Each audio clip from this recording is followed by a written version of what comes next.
Good day and welcome to the Military and Foreign Affairs Network. I am the voice of reason. So I wanted to talk about in this video what is occurring inside of the United Kingdom, England, Britain, in terms of a news report that came out stating that most of British Army military battalions were understaffed. So this is a complex situation in which the United Kingdom is facing some serious issues in terms of funding its military, or rather the desire to fund its military. Well, specifically in regards to its army, it has outsourced recruiting to a private firm known as Capita, and that occurred in 2012. So anytime you outsource recruiting to a private firm in order to um, reduce expenditures, well, that firm is probably not going to recruit as tenacious as would an internal in-house, meaning your military is actively recruiting personnel. And unfortunately, that has occurred, and it's been going on for the better part of a decade now. The other issue is the defense strategy of the United Kingdom. The UK understands that it is an island, and any sort of external invasion to the United Kingdom right now is probably not going to occur. And if it did occur, the United Kingdom believes the United States would immediately render aid, which it probably would. But there simply is no aggressor outside of something catastrophic happening between the United Kingdom and the EU or France that would then facilitate a invasion of the United Kingdom. So the army in England, in the United Kingdom, becomes less important. So then the question is, why then do you need an army? Well, specifically for the United Kingdom, it is to operate with NATO, operate within the charters of the North Atlantic Treaty Organization, and deal with peacekeeping issues on a global spectrum. And the United Kingdom has retained that capability with naval assets. It has built an aircraft carrier, so it has the ability for a limited global projection of power. But specifically, just in regards to defending the actual United Kingdom, the island, from any external threat, the most important thing is its Air Force, the Royal Air Force.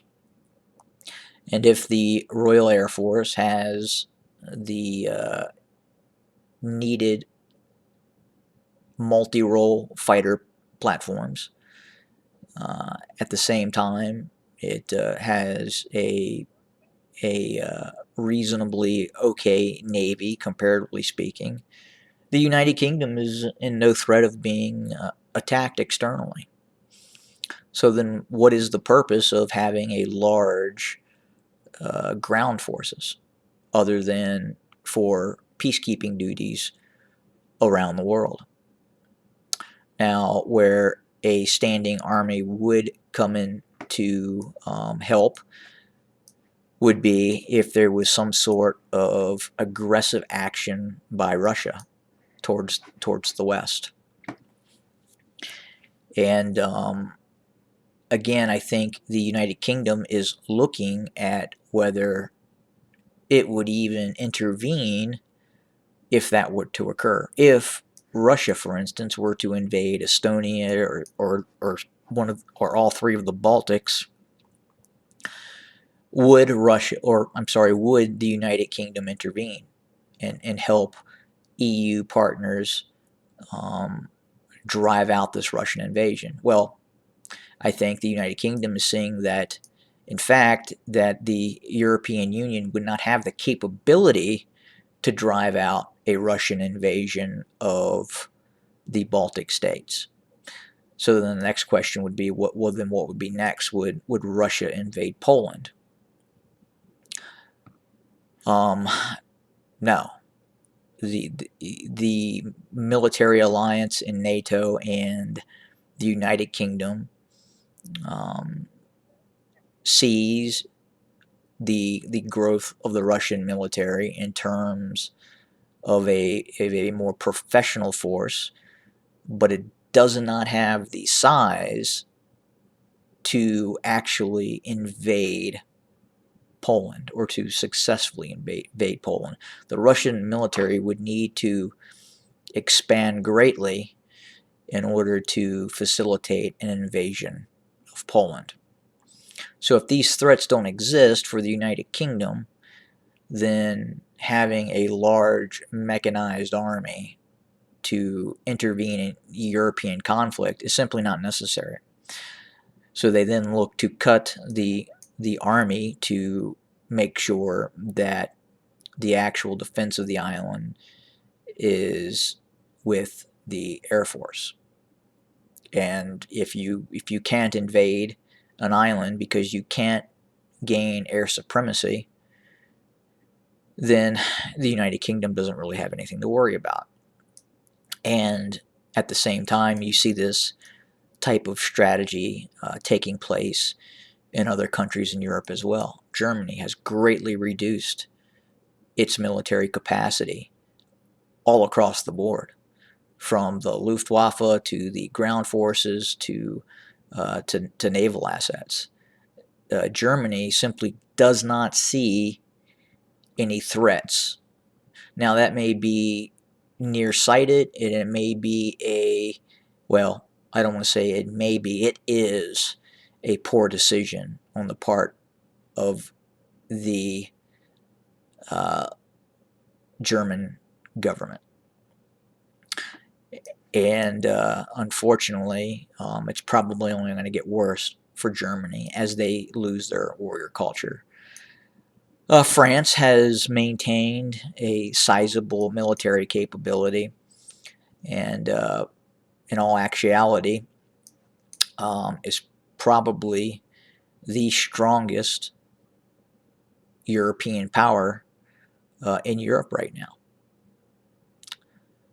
And that's that's impressive, I guess, if you're France. But again, with the liberalization of the EU and the loss of any sort of warrior culture, or rather any sort of warrior culture inside of the schools, the school systems, how you bring up children from the United Kingdom to Spain, France, Germany, Netherlands, Austria, Italy, is incredibly liberal and does not push any sort of nationalistic based education in which pride is taken in terms of the armed forces of said state. Poland right now has a better warrior culture than any other European power, and that should be scary if you're if you're a German. But that's kind of the philosophy behind what is happening inside of the United Kingdom, and I would suspect at some point you could see a United Kingdom, a British military, an army that is below 50,000 personnel, because realistically that's probably what you would need to defend the island given current technologies. And if you're not looking for any sort of expansionistic wars and to save money, that is what the UK is doing.